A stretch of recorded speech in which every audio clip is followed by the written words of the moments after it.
Kalau gue disuruh mulai lagi dari nol untuk terjun di affiliate marketing, gue bakal lakuin 6 hal ini selama dalam jangka waktu 1 minggu.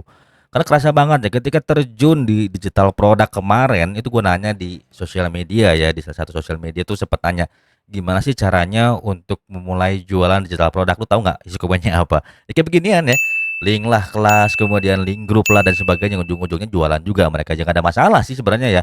Cuma kan nggak setiap orang tuh butuh hal yang seperti itu gitu. Ketika misalnya lu mulai dari minus, boro-boro kita mengeluarkan duit ya, justru kita sekarang lagi cari duit.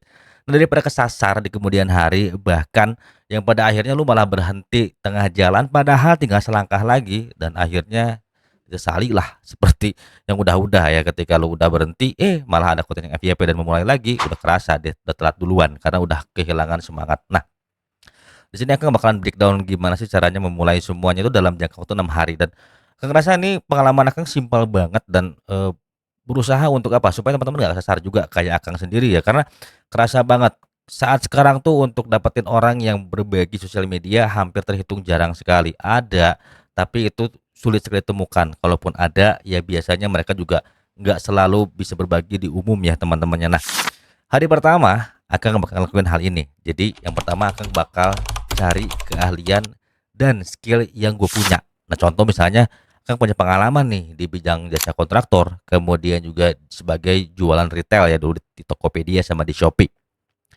Kira-kira skill yang gue punya apa tuh? Ya berarti jualan produk, kemudian juga negotiate sama klien, terus bikin hitungan dan mapping yang namanya perjalanan gitu, spreadingnya seperti apa. Nah, kalau gue udah ketemu skill serta keahlian gue bakal mulai di hari besoknya, yaitu nyiapin yang namanya target pasar. Kerasa banget ketika Akang dulu jualan digital produk, gue nggak tahu harus jualan kemana teman-teman ya. Mau jualan parenting, gue nggak punya keahlian di sana. Gue mau jualan digital marketing, gue belum punya portofolio ke sana. Tapi yang gue tahu adalah ketika gue mau jualan tuh gue harus nunjukin yang namanya value gitu. Jadi ketika orang tuh mau beli ya pasti kan lihat dulu value-nya. Contoh deh, kalau misalnya lu nawarin sebuah produk ya, produknya misalnya A dengan kualitas yang rendah, terus produk B kualitasnya high. Kalau misalnya target audiens lu kemampuannya cuman 50.000, lu tawarin yang harga 1 juta, ya susah susah juga untuk closingnya. Begitupun sebaliknya. Nah, jadi Akang bakal siapin namanya target audiens.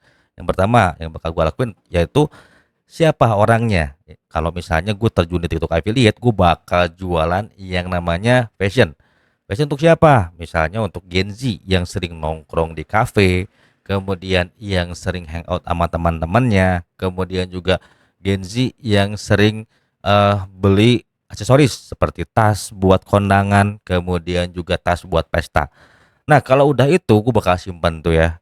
Skill udah tahu, minat udah tahu. Yang ketiga, gue mulai itu riset yang namanya topik konten. Nah, ini penting banget karena ketika kita mau jualan tuh kita harus tahu dulu kira-kira produk apa, targetnya siapa, dan kemudian kira-kira kontennya kayak gimana. Nah, ini benar-benar bikin Akang agak menggelitik ya. Banyak orang yang ngerasa gue bisa kok jualan gado-gado dapat GMV gede, gue bisa kok jualan ini GMV-nya gede gitu. Ya itu kan hanya dua FYP itu. Kalau nggak faktor luck, ya berarti lu ngerti yang namanya sistem rekomendasi sebuah platform. Kalau misalnya lu turun di TikTok, ini kan TikTok tuh bukan sosial media tapi distribution konten di mana mereka nyebarin konten ke orang-orang yang belum follow.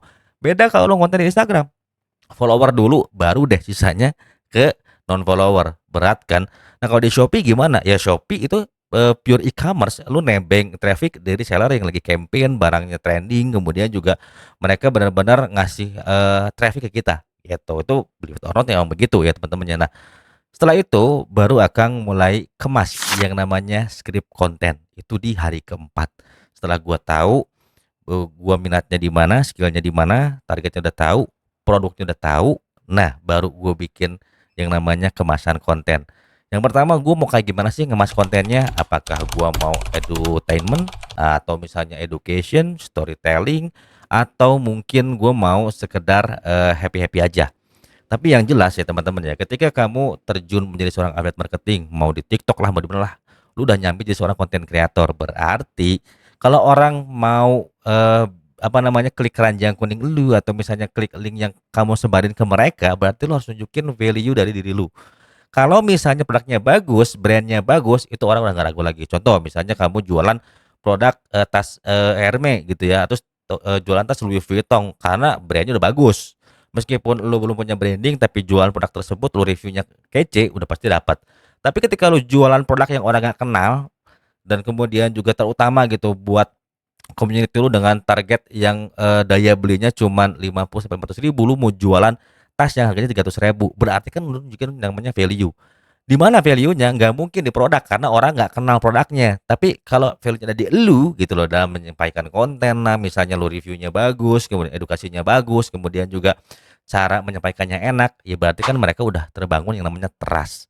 Itu di hari keempat ya teman-teman ya. Berarti diulang lagi tuh. Tadi gue nyiapin yang namanya skill dan minat, kemudian target audiens, lalu produk, dan yang keempat gue kemas kayak gimana nih, topik kontennya mau apa yang dibicarakan. Nah, di hari kelima baru gue siapin yang namanya bio link. Nah, banyak orang yang nyepelein yang namanya bio. Gue baru aja ambil kelas di salah satu kreator, gue akan spill dulu sekarang terus akan jualan. Di sini gue bikin, apa namanya, dia tuh bikin akang tersadar gitu dan ngerasa ditampar pak gitu lah. Kenapa? Karena oh ternyata link di bio tuh sengaruh itu ya. Kalau di Instagram orang mau follow lu tuh mesti lihat dulu link di bio gitu. Beda sama di TikTok gitu dengan konten lu yang misalnya kece, bagus, mereka bisa langsung follow. Tapi kalau di Instagram ternyata nggak kayak begitu. Nah kalau di YouTube apalagi, dalamnya orang-orang yang benar-benar expert, ngerti semuanya. Jadi memang kita mesti hati-hati dalam menyampaikan sesuai dengan data, pengalaman itu akan lebih oke lagi. Nah, link di bio ini aku bakal siapin, dengan konsep dan persona gua gitu loh. Misalnya Akang nih kalau di luar kamera ngomongnya ceplas-ceplos, satir dan berani. Dan kemudian juga Akang siap untuk mengkritik orang-orang yang memang, dekat dengan Akang dan sudah mengerti bagaimana karakter Akang. Tapi kalau di luar Akang lebih hati-hati lagi, apalagi depan kamera karena Akang nggak mau bikin jejak digital Akang jadi rusak. Nah, tapi ketika Akang ngelihat, "Oh, gue mesti berani bicara, gue berani speak up, kalau main aman mulu lama nih." Bukan berarti gue cari gara-gara, enggak, tapi gue coba mendobrak ketika mindset lu udah terlalu jauh karena teriming-iming sesuatu hal yang bikin lu terlena, nah Akang harus bicara. Nah, seperti itu ya.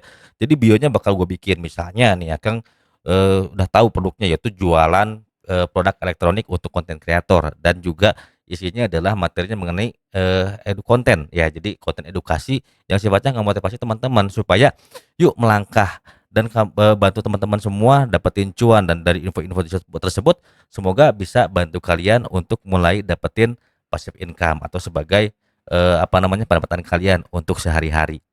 Itu di hari kelima, dan di hari keenam gue bakal mulai ngonten, tapi belum gue posting. Gue mulai ngomong depan kamera, gue mulai take dulu konten sesuai dengan apa yang udah gue rangkum dari hari pertama sampai hari kelima. Nah, setelah itu baru akan mulai proses editing. Minimalnya gue bikin kamera gue tuh, visual gue tuh nggak burik. Meskipun tanpa ada, tools seperti mikrofon, kemudian juga lampu softbox nggak ada masalah. Yang penting gue konten aja dulu. Karena kalau mikirin, "Oh, gue nggak ada mikrofon, gue nggak ada softbox, kelamaan, kalau nggak ada duit susah," gitu ya. Terus kalau misalnya kita mulai dari minus, ya masa iya mau minjem duit lagi gitu loh buat, apa namanya, bela-belain bikin begituan. Yang gue lakukan adalah gue bikin konten dulu semenarik mungkin, gue bikin strategi 3 konten bangun personal branding, 1 konten keranjang kuning, kalau sekarang udah ada, atau misalnya konten yang ada link afiliasinya. Nah, setelah itu gue bakalan lihat di 5 hari pertama gitu ya. Jadi Minggu, Senin, Selasa, Rabu, Kamis gue bakal lihat. Nah, kapan, apa namanya, ketika kita analisisnya dari mana caranya, gimana caranya, itu bakalan dengan sendirinya akan tahu. Saat apa? Saat lu ngelihat konten lu banyak yang like, banyak yang komen, berarti di situ lu potensial dan lu capable untuk bantu orang. Nah, jadi simpel banget kan, supaya kan nggak ngesasar gitu loh, masuk affiliate marketing tiba-tiba disuruh jualan karena kemakan omongan dapat 1 miliar dari produk digital. Segampang itu jualannya, bullshit. Nggak segampang itu, Akang ngalamin bener gitu. Jualan produk fisik, jualan produk digital nggak gampang. Karena kenapa? Pengalaman 9 tahun di lapangan jadi kontraktor, jualan tuh nggak gampang. Realistisnya 3 tahun pertama baru gue dapetin yang namanya sales yang cukup besar. Itu pun baru sekitar puluhan juta aja orderannya. Baru di tahun ke-6 itu dapat project hampir 1 M. Dan itu nggak gampang ngebangun value bahwa gua nih ahli di bidang peredam, gua ahli dan bisa nyelesain masalah mereka ketika mereka mau bikin studio yang high end, yang suaranya nggak keluar sama sekali. Nah, di situ kamu harus sudah mulai apa? Berpikir bahwa kita harus realistis. Untuk memulai sesuatu hal itu nggak ada yang mudah. Mesti menjalani prosesnya. Makanya ketika lu mau ngelangkah menjadi apapun, konten kreator, affiliate marketing, kemudian juga misalnya virtual assistant, lu pelajari dulu dengan baik. Dan lu siapin waktu, mau seminggu, mau 3 hari boleh, tapi jangan kelamaan, jangan sampai lu nunggu sempurna baru melangkah. Yang jelas lu siapin poin-poinnya dan setelah itu baru praktekin dan setelah itu lu lihat gimana hasilnya. Lo kalian gimana? Berapa lama waktunya untuk riset atau untuk nyiapin semuanya? Coba di kolom komentar. Kita diskusi dan semoga aja kita bisa bareng-bareng belajar karena sifatnya di sini kita saling mengisi kekurangan. Jangan lupa like, subscribe, nyalakan loncengnya. See you next video. Assalamualaikum warahmatullahi wabarakatuh.